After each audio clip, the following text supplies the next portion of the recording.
Hey guys, what's going on? I'm back in the studio and want to answer a question that's floating around on the internet. And that question is, what happens if your timing belt snaps? So you don't want to let that happen.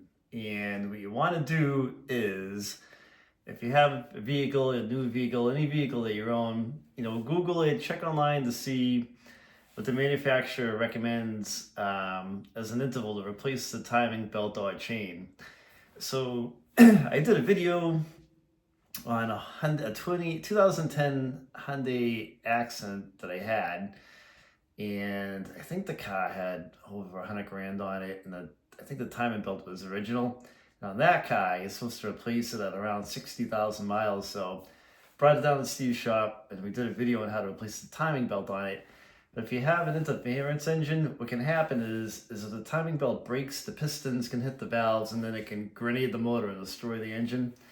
If you have a non-interference engine, like a Ford 302 or something like that, and the timing chain breaks, the car will probably just shut off. You have to have a total shop, then have a new timing chain put in it. But it's something you don't want to let go. Kind of have in the back of your mind, hey, this timing belt, the chain should be serviced at such an interval. And either use one of our videos to tackle it yourself, or bring it into a shop and have somebody do it for you.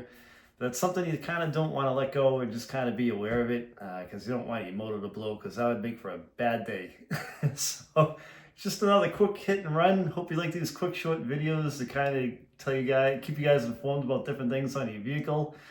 And if you like the video, give it a thumbs up, leave a comment. If you have a question or just want to add a comment, it's fine with us. And I hope you subscribe to the channel. We like seeing you guys out here. Take it easy.